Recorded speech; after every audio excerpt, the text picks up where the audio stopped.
Hello, folks. This is Richard Sturdevant, and I'm here for the event, the Friends of Brittany fundraiser. And I'm going to show you a couple of things that might help some of you out. We're going to do some uh, extraction, basically for gray screen and for green screen, and talk about when to use it, when not to use it, which one to use, when to use it, and the benefits of both and the negatives of both. And but I just downloaded Photoshop CC 2015.5, which has got some new features, especially for extraction. And we're going to kind of talk a little bit about that and go over that, and just kind of show you what I've got up to speed to today with it. And then we're going to look at green screen in Photoshop. Then we're going to look at also a plugin called Easy Green Screen that I do for my automation for all my sports teams and things of that nature. But whenever you download the update to Photoshop and then you open up Photoshop, you always lose your plugins. And that seems to freak people out. It's real easy to take care of. And I'm just going to show you that right now. But first, what you would do is just navigate to your Finder window, go to your applications, and I'm going to go to, let's see here, my Photoshop CC 2015, and I'm going to open it up, and there's a plugins folder here. And I've already got mine already copied over, but I just wanted to show you how to do it. Just open up that folder, and let's say you want to go with On One, effects and all their plugins that they have. You just highlight all those right there, and you just hit Command C and copy those, and then you just navigate to your 2015.5 and open that up and open up the plugins, and you would just paste Command V at that time and paste them right in there, and then reopen Photoshop, and your plugins will be there working just fine. So it's a real easy fix. You don't have to freak out about it. And if you got some old plugins you never have been able to figure out how to get them from older versions of Photoshop. Now, there's one thing I don't know is that when you go to do the update, it'll say remove older versions of Photoshop. I opted not to because I teach with the different versions of Photoshop, and I like to go back because some of my classes, people have different versions. Everybody should be on the cloud, but not everybody is. So in any case, so I don't know if you get rid of that, if your plugins are going to still be there, because it will remove 2015 and replace it with 2015.5. So you might just leave it there. Otherwise, you would have to go and reinstall your plugins, and that's kind of a hassle. But anyways, you'll get it done after a while. So I just wanted to let you know about that, and I'm going to turn that off. And I'm going to go to an image here, and we're going to talk about gray screen. And then here's an image, let's see, of green screen. I shot this at East Coast School last week, and we made a little canopy for it. And we're going to show how to extract that in Photoshop and with Easy Green Screen, and some things that I do to kind of help myself out on these situations. But basically, green screen can be really good for you if you're doing a lot of extractions, and you can automate that to where it can, you can run a script and or run a batch, and it will take all the green screens out. I use Easy Green software. I don't get sponsored by them or anything else. I just use them, so I'm just sharing it with you. And I love the program. It's the best one for the purposes I need it for. It's the best one that I have found. And so I just, plug it in, and I can do my football teams, and it'll also allow me on the batch software to plug in a background, and I can just leave it in layers and go back and do any alterations I need to. But it's pretty good if you shoot the green screen right. Now, the big thing that people have problems with is what we call spill, and that's green reflecting back into the subject. If you ever notice, if you've been shooting like a senior outside and you're real close to some green foliage, you'll have some green that kicks back into the skin that you have to remove. or green may be reflected in something reflective that they have on. Anything reflective is going to pick up that green screen. This particular situation here, I was going to have him jumping and I'm shooting at a low angle. We didn't have a high enough ceiling to where I could get that backdrop up where I would need it, so we just built a canopy over the top, and we also had green screen down at the bottom so we could do full body shots. Well, the downside to that is you're going to get green screen kicked up in. If he's standing on there, it's going to get kicked up into his body, his feet, and underneath his shadows and his arms. And any software is going to have a problem with that. So I would, try to, if you're going to do batch software, I would try to back that green screen at least 4 to 5 feet from your subject and only shoot 3/4 for your teams. That way, when I do that, I don't have any green spill. I don't have to worry about it. But when we go through the green screen software, I'll show you that it can take care of a lot of that spill. If you do have it in there, you just may manually have to go in there and take it out. So, but just remember, nothing's perfect. Even the new Photoshop Refine Edge tool that we're going to talk about today, it's not perfect either. Nothing is perfect. It's all dependent on the image that you're using. So before we go to green screen, I'm going to kick back over here into our model here, who basically is Caitlin York. She was posed for me in my superhero class, and she was great, and she could do the action. This was an action shot, and it's got some nice hairs here, so I thought that would be kind of cool to do. And everybody's going to show you probably a different way. Some people will, if you got a face, you can just take your lasso tool and and just kind of lasso that and go into what they call now, instead of Refine Edge, it's called Select and Mask. If I zoom up on that, see, it says Select and Mask. Now, don't freak out. Refine Edge it's still Refine Edge. It's still got all the tools that it had before, and we'll look at that when we go in there. But and just depending on how you want to use it, and there's going to be several people out there that are going to show you different ways. Essentially, they all get to the same point. So it just depends. You pick your poison, whatever you like. I still like to go ahead and select the whole background and then go in and just use the Refine Radius tool to do the hair. So I'm going to take my Magic Wand tool and I'm just going to click into the gray area, hold my shift key down, and get a lot of those areas. And here you don't have to worry about any spill, but what you do have to worry about with colors like white and black is the gray tones, especially making it harder for you to get a really good edge. See, like I clicked on that little shadow right there and it keeps picking up that leg, but that's okay. I'm good with that.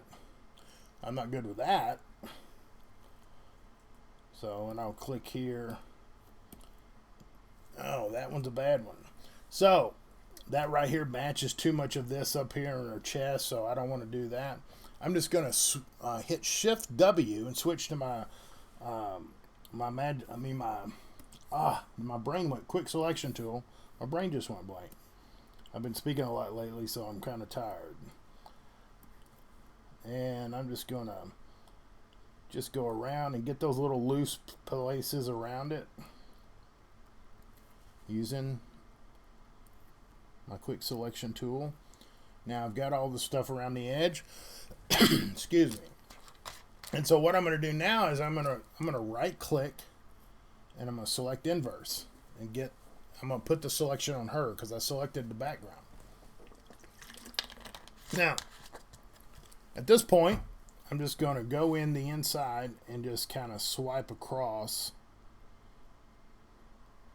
those areas there that it picked up, and see how it bounced all the way around.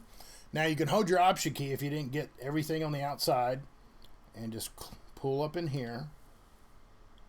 There you go. Now you see this hair on the outside right here? Well, it's got the, I'm going to pull in on that because I really don't want to have to deal with that in Select and Mask, and I'm just going to get around that edge there. And I'll let the Refine Radius tool in Photoshop do all the work on that. Same here with the arm. I'm going to hold my Option key down and pull right there.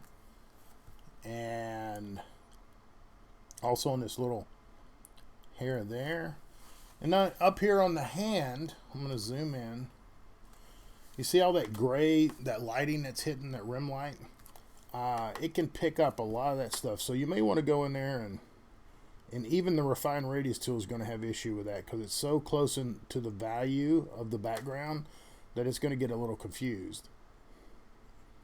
Okay, I'm just going to clean that up. And whenever you're doing gray, you're not doing it to automate. If you're going to automate with it, and you're going to shoot gray to do teams and all that, or shoot white or whatever, what I would recommend to you is to outsource and do your get your background extractions done, and you can get those done at Rebook U. That's how I say it, and Rebuku, or but those guys will do a really good job for you. I'm gonna hold my Option key down and pull right there. Just clean up some of that stuff. And I probably should have restarted Photoshop. I've been working all day. And I'm just gonna pull a little bit right there. There we go. All right, to me, if I'm gonna do a selection for an image that's gonna be for a client or for a commercial client, for a retail client, I'm gonna make sure that thing is pretty tight. Now, when you do outsource your extractions, it's going to be a hit and miss deal. You're going to have different artists, and I would suggest that you pay attention to the artist that does your work that you like the best. If you get some back and it's like really, really good, I would request that artist in the future. And sometimes you may have to get them to redo it if it's not to your liking. So I'm going to do that right there. This place is a little trouble area. That little gray spot right there, because that shoulder's not that defined because that hair is messing with it. And I'm just going to pull right there. Okay. And I'm going a little slower than I normally would. Hold my Option key down to get those little wispies on the outside. All right, now. Come on. Don't die on me now. All right, so I got my selection. Now, there's other people will show you quicker ways, and I would encourage you to try those. Everybody's a little bit different. I can let Refine Radius tool take care of the hair. I can work on the body myself. Now, I'm going to right-click, and where it used to say Refine Edge, it says Select and Mask. Now, up here, it used to say Refine Edge up here at the top. It says Select and Mask. So don't freak out. It didn't go away. Just, just know that name's been replaced. So open that up. Now, there's my selection. You see it's pretty rough around the hair. But there's a new view mode that they have, which is really cool. And I discovered it today, called Onion Skin. And you click on that onion skin and you can dial it down, the transparency. And for those of you who've ever worked in Corel Painter, you'll understand like the tracing paper. This is kind of what this is. This allows you to see what's there. And so you can dial it down just like that. So you can see where that hair is that you want to paint back. Now, all your edge detection, like the radius tool, the Smart Radius, it's still there. And you can click on that. Your global refinements, which were used to be called adjustments. You got smooth, feather, contrast, shift edge. Then you got output settings. And, you can do selection. I like to do new layer with layer mask. And then you got remember settings. Now, on decontaminate colors, I've had issues with it in the past with going back all the way to Photoshop 5 when they first come out with Refine Edge, and there was a period there where it was almost like melting the pixels. It was designed so it takes away the green and blue or any kind of color cast that's on the edges. Mainly for green, but it works sometimes. You used to have a slider where you could do it to where you could have it to where you could do a, like 50% or whatever. Here you just check it, so it's doing its own math there. But it's got, I just did a test today with it, and it kind of really melted one of the back legs of one of my subjects, so I kind of backed off of that. So I would be careful of that, and just try it yourself and see what you think. So I'm not going to use that. Remember settings. Then you got your little quick selection tool here, and then you got your refine radius brush, and then you got your brush. And so quick selection tool, refine edge brush tool, which is what they named it now, and then brush tool. And brush tool, like, is foreground recovery. You can paint back.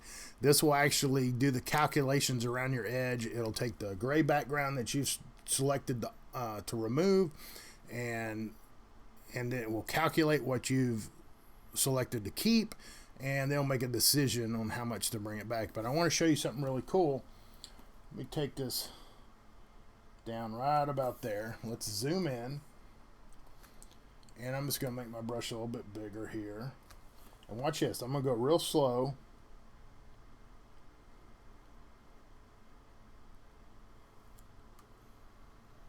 Just going to bring that back.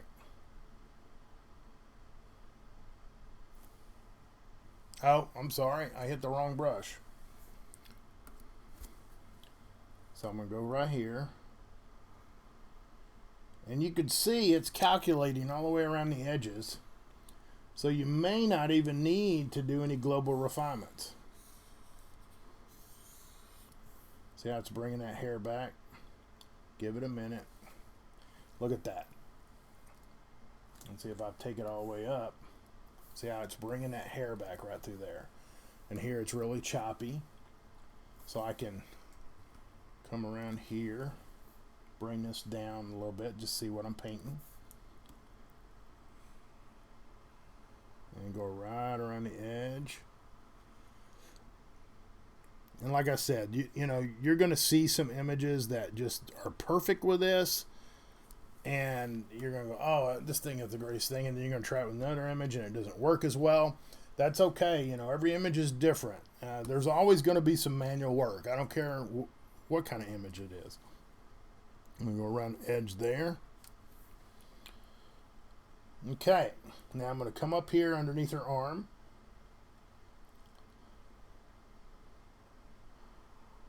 And just work into that. Let it do its thing. Okay, now I can move back. Then I can look around her body. And I feel pretty good. I mean, here I got some issues down through here. So I can take my brush tool. And I'm just going to paint that back.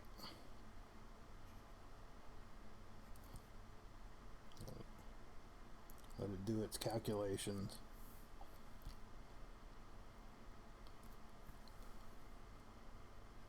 Get some of that right there. Some of those little wrinkles. She was doing a superhero shoot, so normally I would go in and fix all those boots and everything and make them look like they were all one. But for this, we don't need to. Okay, there we go.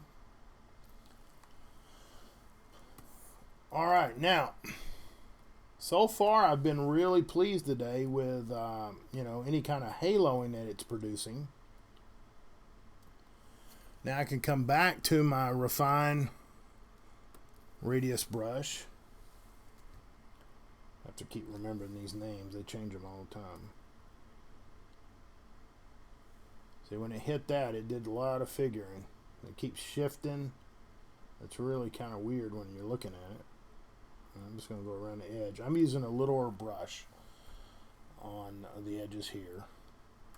And see, now it's cleaning it up nicely.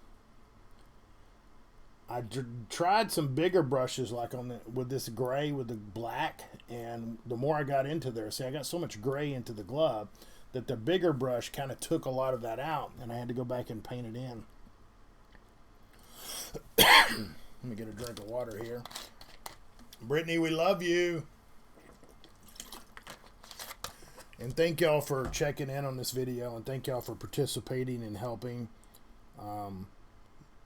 We got a tight community here, and it's really important that we support each other. All right, so there it's doing its thing, and it keeps cleaning that up. So if you're really one of those perfectionist people, you got the tools to be there to do it.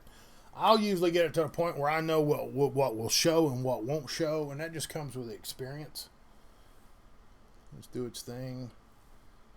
Okay, and see there, I've got a little bit too far into the hip. See how I kind of took some of that away right there? So I can come back to my brush tool and just paint that back. Now, if you just have a portrait with just hair, you can just make a quick selection and go in and just paint the edges with this, and it'll do just fine. When you start getting into full bodies and you got hard edges, or what appears to be hard edges with soft edges, which are hair, fur, clothing, that type of thing, then you're going to have a little bit of work to do with all that. Now, okay, so that looks pretty good. I'm just going to go with it. I usually try to keep those little short dark shadows right there because I could utilize those in my compositing. So other than that, normally in the past I would go in and do my smooth and feather and shift edge. So far today, with every test that I've done, I don't need to do that. So I don't need to touch those global refinements at this point. But make sure you go new layer with layer mask. That way you can check your image and see what you're missing. And so let's go ahead and hit OK. And there we go. And I'm just going to go up here and put a background. I'm going to put a green background just so I can see really good. And how I usually do this, you could change your colors or to whatever you want. I go to Layer, New Fill Layer, Solid Color. And then I come up here and hit OK. It'll allow me to choose a green. And I can come in here and hit OK. And now I can go and see how good my edge is. Do I see any gray edges around there? Now, if you output on a mask, you also have the ability to go in and paint some of that back as well. So, if you had a little green right here, you can get your paintbrush. Make it a little smaller.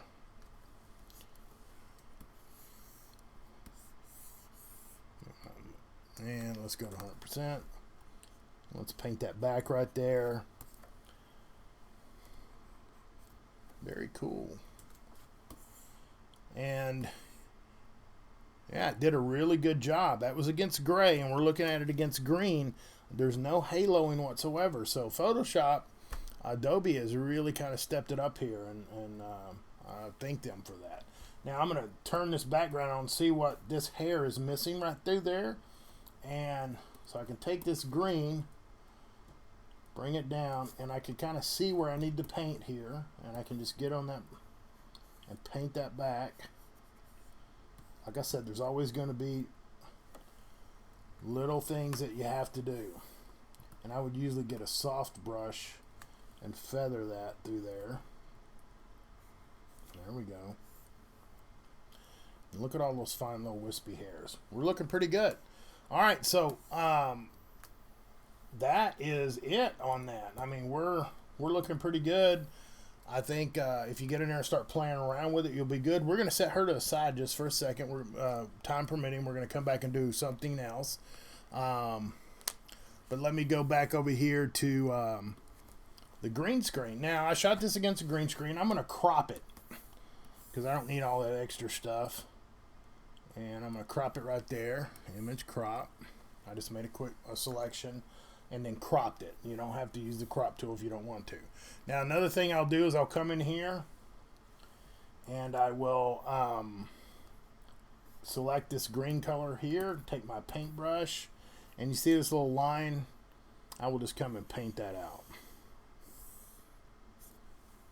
Now, it looks like we're not going to have as much time as I thought we would have. We can come right in here and zoom in. And just get that little harsh black line right there. It's got some green in it, but it'll cause us some issues. Now, here's, I'm going to go through real quick and just show you how you can do it in Photoshop. And then you can also use the Refine Mask tool. Let's go here and let's go to Select and go to Color Range. And I have my settings. Right now they're setting on 4. But let's take them down to 0. And I use... If you open this up for the first time, it's going to have selection preview, and that's going to be none. So I'm going to hit quick mask, and it's going to have the whole background, you know, all red. So I'm just going to click here. Got the quick mask.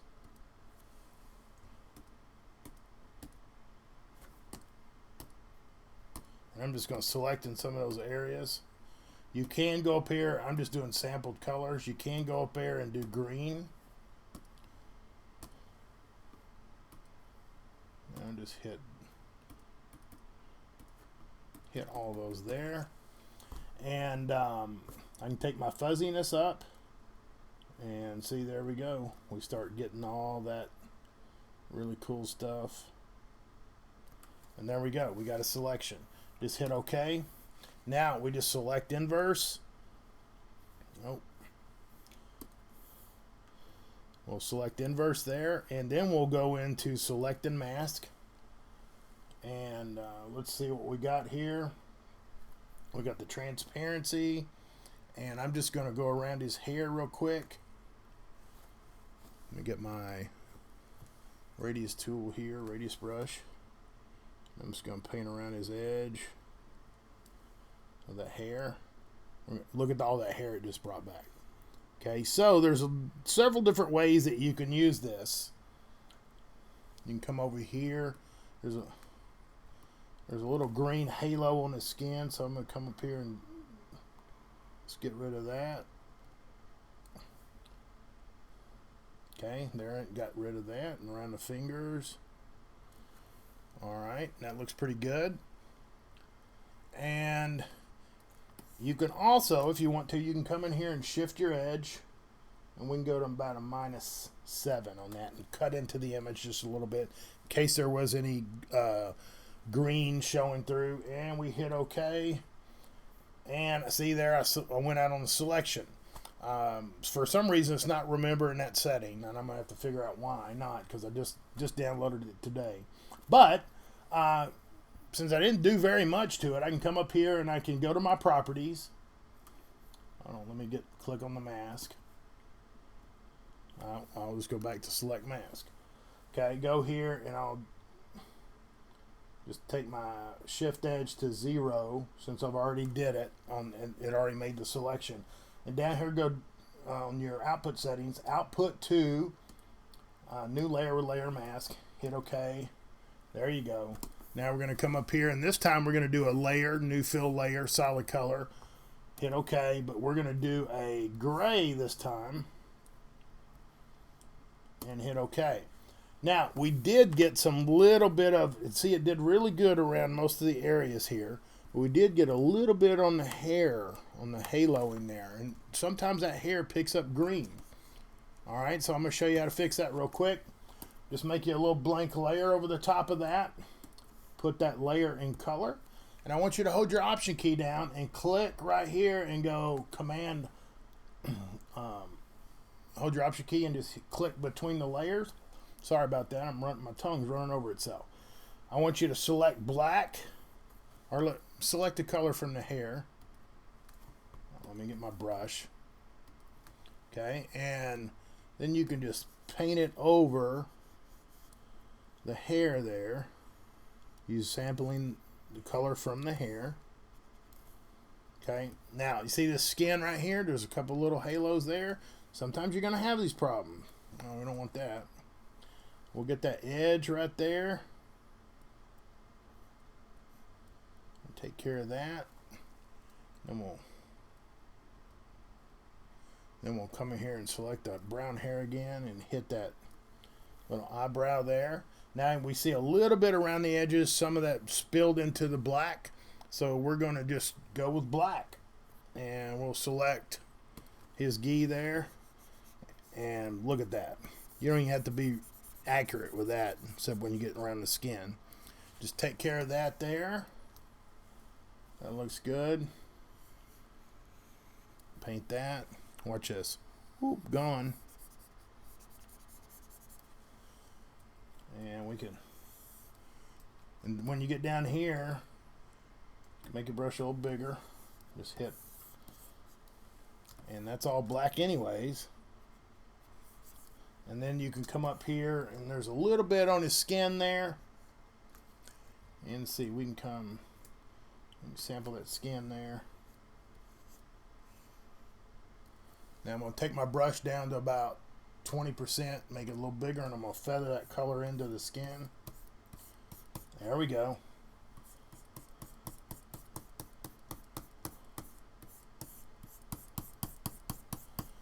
And looks like we're doing good. A little spot up here. I did a little bit of that earlier. Now, so that looks pretty good. We're good to go. Now, I'm going to show you with easy green screen. So I'm going to go back here and go back in history. We'll just get rid of all these. Turn him on. Now I'm going to go to easy green screen. I'm going to go to filter. And I'm come down to my easy green screen. I'm not even going to use the dual mask. I'm just going to use easy green screen 4. Click on that. It's going to do its thing. Blah, blah, blah.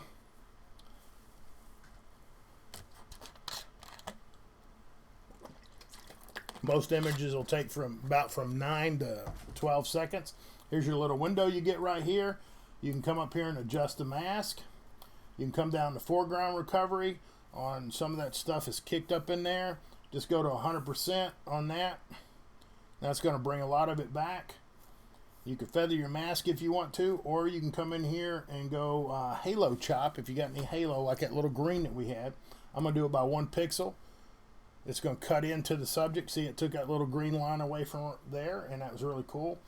I'm going to go 0.5 on my feather in there, and then I'm good to go. I'm going to close that, and then I'm going to come over here, and I can go in and add a background. I can close that. I can click here and I'll open that up. It'll allow me to go and choose a background to put in there. And so I can actually have that image already ready to go to the lab. I'm just going to hit apply. Now, no, you see that little hair up there? I'm going to have to do that manually. And it'll give you all these layers so you can manually go in and do it. It's even got like an inner glow that you can, bring that up and give it like a warm light. You got your spill here. You can carry that up to, whatever opacity you want. It's also in color mode, but it has like a magenta there that'll take that green out. Here's an edge that can soft light that will darken some of the edges, like for dark hair. It'll also do really good on the black. And if it gets on the skin, you just click on that layer there, take your brush, and just paint that away from the skin. Just like that. And you're good to go. Now you can opt when you do the batch, you can have it put it in layers, you can have it flatten it, whatever you want. So it's up to you. If you shoot it really, really good, you don't have any green screen spill, there's no reason for you to leave it in layers if you're just doing volume work. Now, I can click on that mask there, and I can come back up here and paint some of this hair back. And paint some of that. Now, there was some little issue here on my halo chop, so I may have to come in there and work on that a little bit, but for volume work, it's awesome.